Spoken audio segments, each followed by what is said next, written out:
종교 개혁을 했던 마틴 루트의 유명한 일화 중에 하나입니다.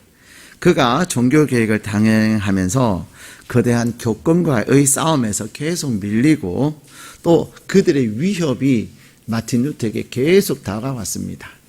그래서 종교 개혁이라고 하는 그 중요하고 중차대한 일을 하는 가운데 그에게 정신적으로 또 환경적으로 밀려오는 그 압박과 그 고통이 견디다 못해 이 마틴 루터가 슬퍼하고 있었어요. 낙심하고 있었던 거예요. 그리고 절망하고 있었습니다. 한숨을 푹 내쉬면서 어떻게 해야 되나? 왜 이래야 되냐? 그때에 이 마틴 루터의 아내가 상복을 입고 나타난 거예요. 그래서 이 마틴 루터는 그의 아내에게 이렇게 말합니다. 여보, 누가 돌아가셨어요? 그랬더니 이 마틴 루터의 아내가 이런 이야기를 합니다. 여보, 하나님이 돌아가셨어요. 누가 돌아가셨다고요? 마틴 루터의 아내가 마틴 루터에게 하나님이 돌아가셨다라고 얘기하는 그 말을 들었을 때 무슨 소리냐고, 하나님은 살아계신다고. 그자 다시 이 아내가 말합니다. 여보, 하나님이 살아계시면, 하나님이 돌아가시지 않으셨다면 당신이 이렇게 낙심하고 절망할 리가 없어요. 하나님이 돌아가셨으니까 당신이 이렇게 절망하는 거 아니냐고. 하나님이 돌아가셨으니까 지금 낙심하면서 한숨을 푹푹 내쉬는 거 아니냐고. 그 얘기를 아내로부터 듣는 순간 마틴 루터가 정신이 번쩍 났습니다. 아니야, 하나님은 지금도 살아계셔. 하나님은 지금도 살아계신단 말이야. 그 말을 하고서는 다시금 이 마틴 루터가 종교 개혁을 끝까지 잘 감당할 수가 있었습니다. 특별히 이 마틴 루터가 종교 개혁을 하고 나서 1527년 그 즈음에 유럽에는 흑사병이라고 하는 전염병이 돌기 시작했습니다. 마치 우리의 이 코로나처럼 코로나19와 같은 그런 이 코로나19도 우리가 얼마나 지긋지긋해요, 그죠? 2년 3개월 만에 이제 우리에게는 희망의 소식이 들립니다. 4월 25일부터 모든 사회적 거리두기가 이제 해제가 된다는 거 아니겠습니까? 그래서 지금도 많이 해제가 돼가지고 이제 예배를 드려도 집회를 해도 좌석의 70%까지는 드릴 수 있는, 또 여러 가지 또 영업시간에 이런 것도 많이 좋아졌지만 어쨌든 지난 2년 3개월 동안 우리는 이 코로나라고 하는 이 팬데믹이라고 하는 이 상황 속에서 얼마나 절망하고 고통했는지 몰라요. 근데 이 마틴 루터 그때에도 흑사병이 유럽에 돌아서 많은 사람들이 죽어갔습니다. 그런데 팀 켈러라고 하는 목사님은 부활을 입다라는 책에서 마틴 루터가 흑사병이 도는 그 가운데서 그가 죽어가는 사람들을 돌보아줬던 그 일을 마틴 루터의 이야기를 통해서 이렇게 얘기합니다. 복음이라고 하는 것은 예수님의 죽음을 통해서 우리를 죄와 사탄의 진정한 영적 역병에서 해방시켰다는 것입니다. 우리는 지금 코로나라고 하는 팬데믹이라고 하는 이 역병, 이 전염병 가운데서 얼마나 많은 사람들이 절망하고 또 얼마나 많은 사람들의 관계가 단절되어지고 그렇게 살아왔는데 이 질병, 코로나와 같은 환경적 그런 역병보다도 더 심각한 역병이 뭐냐? 전염병이 뭐냐? 영적 전염병, 정신적 전염병. 그래서 사람들이 낙심하고 절망하는 것이 계속해서 퍼져가는 거예요. 그런데 예수님이 죽음에서 부활하심으로 말미암아 영적 역병에서 해방되었다는 것입니다. 다시 말하면 루터는 주님이 주신 부활의 능력과 그 부활에 대한 믿음을 날마다 생각하면서 죽은 하나님이 아니라 다시 사신 예수님을 기억하면서 그리고 예수님을 죽은 자 가운데서 다시 살리신 하나님을 바라보면서 그 어렵고 힘들었던 현실을 이겨나갈 수 있었습니다. 그런데 마틴 루터만 그랬던 것이 아니에요. 사도 바울도 복음을 전하면서 죽음의 그러한 위기에도 처해 있었지만 부활하신 주님을 바라보면서 그는 그 위기를 극복해낼 수가 있었습니다. 특별히 우리는 오늘 이 시대를 살아가는 저와 여러분에게는 이 전염병이라는 것뿐만 아니라 사회적, 경제적 여러 가지 어려움과 힘든 가운데서 고통을 당하고 있습니다. 그래서 우리에게 오늘이라고 하는 이 현실은 우리에게 희망을 주는 것이 아니라, 오늘이라고 하는 이 현실은 우리에게 사랑을 주는 것이 아니라, 오늘이라고 이 현실은 우리에게 불신과 자꾸만 의심을 심어주는 그런 시대를 살아가고 있어요. 그런데 우리 예수님께서 죽은 자 가운데서 부활하심으로 말미암아 오늘이라고 하는 우리의 현실에서 이제 내일을 나아가게 하는 소망을 주신 것입니다. 오늘날 우리가 살아가고 있는 이 오늘이라고 하는 현실은 어떤 현실입니까? 우리의 현실은 절망으로 가득 차 있는 현실입니다. 그래서 희망이 보이기보다는 미래가 보이지 않는 것이지요. 그런데 우리 주님께서 죽은 자 가운데서 부활하심으로 말미암아 우리에게는 이제 희망을 하나님께서 허락해 주고 계시는 거예요. 실존주의 철학자들은 인간의 상황을 절망으로 그렇게 평가를 합니다. 그래서 실존주의 철학자들은 인간은 죄책과 정죄의 절망에 놓여 있는데 그것을 결코 인간의 힘으로 이겨낼 수가 없다는 거예요. 우리가 할 수 없기 때문에 그것을 절망이라고 말하는 것입니다. 그런데 예수님께서 죽은 자 가운데서 다시 부활하셨다고 하는 것은 사람에게 있어서 가장 큰 고통과 가장 큰 절망은 무엇입니까? 죽음이에요. 그래서 우리나라에서도 누군가가 돌아가시면, 부모가 돌아가시고 또 지인이 돌아가시면 출근도 안 하잖아요. 왜요? 죽음만큼 고통이 없기 때문에 가서 위로해주고 또 그 일을 해야 되기 때문에 그래요. 그래서 사람들은 이 죽음이라고 하는 것이 얼마나 큰 고통임을 압니다. 사람들은 부도를 당했을 때 부도만큼 큰 게 어디냐고 말합니다. 그런데 죽음 앞에 딱 부딪히면 부도도 의미가 없어요. 물질도 의미가 없어요. 사람들이 겉으로 아웅바둥하면서 남을 상처 주고 남에게 고통을 줘가면서 내가 이루려고 했던 그것들이 내가 죽음 앞에서는 아무 의미가 없습니다. 왜요? 죽음이라고 하는 것은 절망이기 때문에 그렇습니다.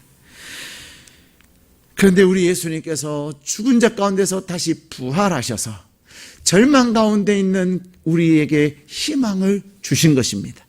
예수님의 부활을 믿는 자들에게는 이제는 절망이 아니라 절망이라고 하는 오늘에서 우리는 예수님의 부활을 통해서 소망이라고 하는 내일을 향하여 나아갈 수가 있는 것입니다. 부활하신 주님이 오늘 우리에게 주신 은혜가 무엇입니까? 오늘을 살아가는 저와 여러분은 절망 가운데 있기 때문에 늘 미워하는 거예요. 시기하고 질투하는 마음이 많잖아요. 남보다 더 잘 돼야 되고 남을 밟아서라도 내가 이겨야 되고 그러한 우리의 어떤 경쟁 논리, 생존 논리, 그것이 시기하고 질투하는 마음을 갖게, 공생하고 상생하는, 공존하기보다는 내가 일어서야, 내가 딛고 서야 된다는 그 생각이 너무나 많아요. 그래서 남을 속이기도 합니다. 남을 고통당하기도 합니다. 심지어는 남을 죽여서라도 내 목적을 이루고자 하는 우리 인간 속에 미움이라는 것이 계속 자리를 잡고 있는 거예요. 그런데 이 미움이 어디서부터 시작했습니까? 하나님께서 아담과 하와를 창조하시고 아담과 하와를 하여금 에덴 동산에 거느리게 하셨지만 아담과 하와는 하나님께서 원치 않는, 하나님께서 금하신 그 일을 했습니다. 뱀이 하와를 꼬셨겠죠. 뱀이 하와를 유혹했습니다. 그러나 하와는 뱀의 말을 듣고 하나님처럼 된다는 그 말에 확 가버린 거예요. 그래서 하와가 하나님께서 따먹지 말라고 하는 선악을 하는 그 과실을 따먹고 나서는 죄를 지으면요, 혼자서 죄를 지으면 얼마나 좋아요, 그렇죠? 죄를 지으면 안 되지만은, 그런데 죄를 짓는 사람들의 특징 중에 하나는 뭐냐면요, 자기가 죄를 지으면 다른 사람도 죄를 짓게 만들어요. 근데 내가 죄를 짓게 하는 것 같지만 죄라고 하는 그 존재가 얼마나 확산성이 있는지 몰라요. 전염성이 있는 거예요. 그래서 하와는 누구에게? 그의 사랑하는 남편에게 여보 이거 하나님 먹지 말라 그런 거잖아. 근데 하와는 뭐라 그래요? 아니야, 뱀이 하나님처럼 된다 그랬다니까. 적어도 하와가 남편에게 줄 때는 남편이 하나님처럼 되기를 바라는 보다는 이제는 내가 잘못한 그것에 대한 어떤 죄에 대한 나눔, 고통의 나눔, 그런 마음에 사는 거예요. 근데 아담이 그것을 딱 받아서 먹는 순간 딱 삼키는데 하나님의 말씀이 딱 생각이 나는 거예요. 그래서 목에 걸린 거예요. 그래서 남자들은 여자들에게는 없는 남자들에게 있는 게 있어요. 여기 목에 보면 딱 이렇게 볼록 튀는 게 있거든요. 그것을 영어로 뭐라 그러는 줄 아세요? 아담스 애플이라 그래요. 아담스 애플. 먹다가 목에 걸린 거. 근데 사랑하는 여러분, 그렇게 죄를 짓는 순간 어떤 일이 일어날까요? 하나님이 아담에게 물었어요. 아담아, 너 왜 그거 먹었냐? 그랬더니 아담이 하는 말. 하나님이 나에게 주신 하와가 먹겠습니다. 그래요. 세상에서 제일 못난 사람이 누구예요? 네. 아내 탓을 하는 남자. 여인 때문에, 아내 때문에 내가 먹었어요. 여러분, 결정은 누가 하는 거예요? 내가 하는 거예요. 아무리 옆에서 뭐라 그래. 내가 마음이 없으면 안 하는 거예요. 세상에서 제일 부끄러운 남자. 여기 계신 우리 남편들 절대로, 아내 때문에 내가 그거 싫었는데 했다는 그런 얘기 안 하시는 분인 줄로 믿습니다. 근데 남편만 그런 거 아니에요. 하나님이 하와에게 또 물었어요. 그러면 하와야, 너는 왜 그것을 먹었냐? 그랬더니 하와는 또 뭐라 그래요? 하나님이 만드신 뱀이 나에게 이렇게 했습니다. 하와는 또 누구 탓을 해요? 뱀 탓을 하는 거예요. 우리에게 죄가 들어오므로 남을 원망하고 남의 탓을 하는 거예요. 근데 그것으로 끝납니까? 남을 원망하고 탓을 하다 보면 미움이 생기는 거예요. 시기하고 질투하면서 또 미움이 생기는 거예요. 오늘 우리가 살아가면서 마음 아파하고 힘들어하는 이유 중에 하나가 뭡니까? 내가 왜 사랑하지 못할까? 마음은 사랑하는데 표현을 못하고, 마음은 사랑하는데 내가 행동을 못해서 또 왜 나는 이 모양일까? 그런 고통이 참 많습니다. 근데 우리의 마음에 있는 미움, 시기하고 질투하는 마음에서 생긴 미움, 그것이 우리로 하여금 얼마나 힘들게 하는지 몰라요. 오늘 우리의 현실은, 나의 오늘은 바로 미움의 오늘이에요. 근데 우리 예수님께서 죽은 자 가운데서 부활하시고 우리에게 주신 은혜는 우리 마음에 있는 그 미움을 사랑으로 주님께서는 변화시키셨다는 겁니다. 부활하신 주님을 경험하는 자는, 부활하신 주님의 부활이 있는 자는 미워할 이유가 없어요. 이전에 제가 너무 저도 마음에 미움이 생길 때 있을 거 아니에요. 너무 마음이 힘들어요. 그렇다고 목사는 따질 수도 없잖아요. 그렇죠? 목사가 따지면 되겠어요? 그래 하나님 앞에 얘기하는 거, 하나님 왜 저 사람은 저래요? 왜 이 사람은 이래요? 기도하는데 하나님께서 그런 마음을 주세요.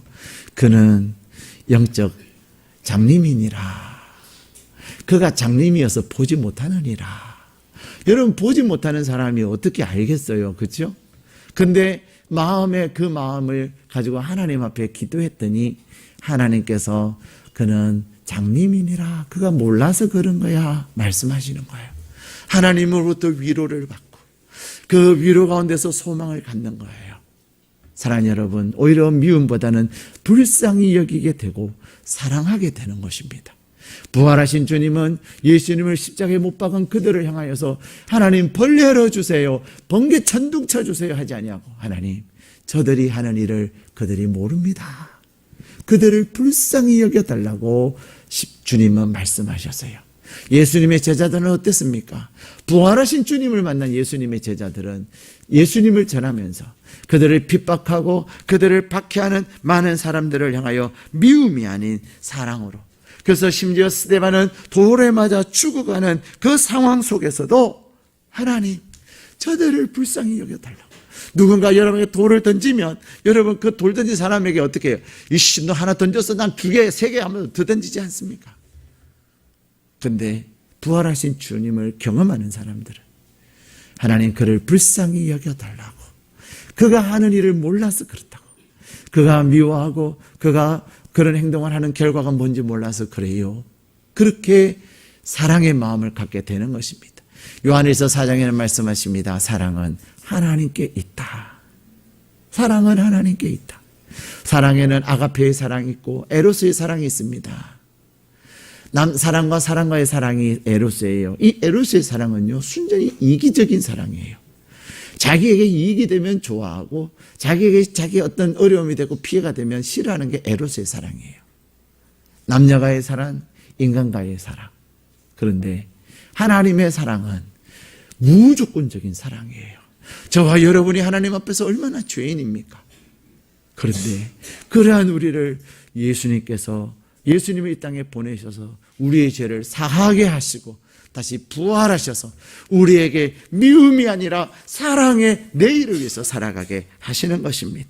세 번째, 부활하신 주님께서 우리에게 주시는 은혜가 무엇입니까? 우리는 늘 불신하며 살아요.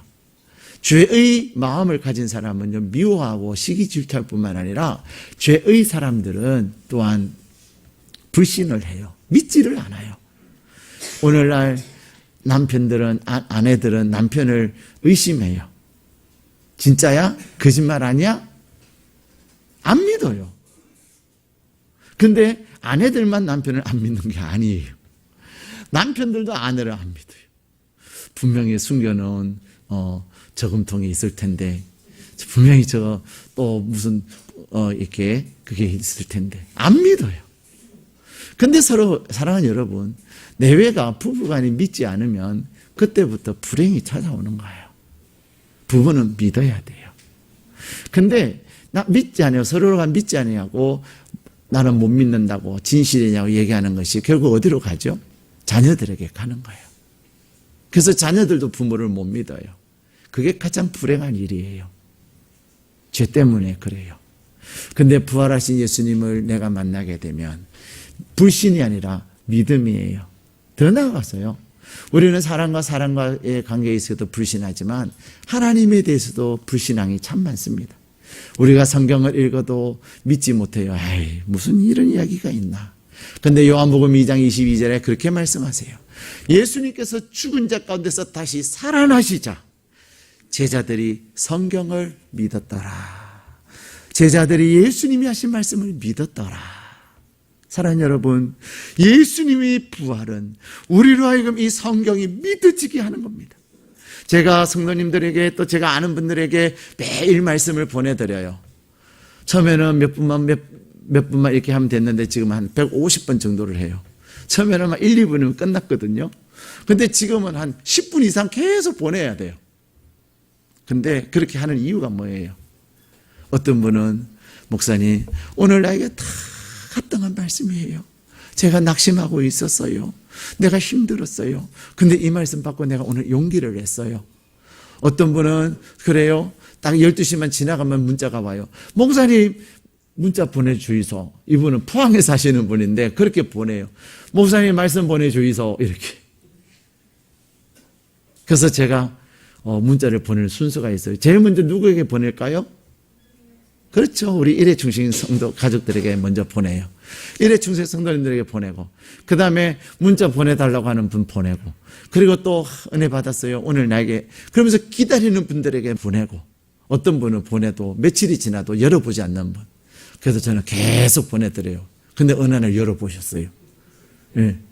그렇지만 어떤 때는요, 순수히 하다 보면 날이 지나는 경우들이 있더라고요.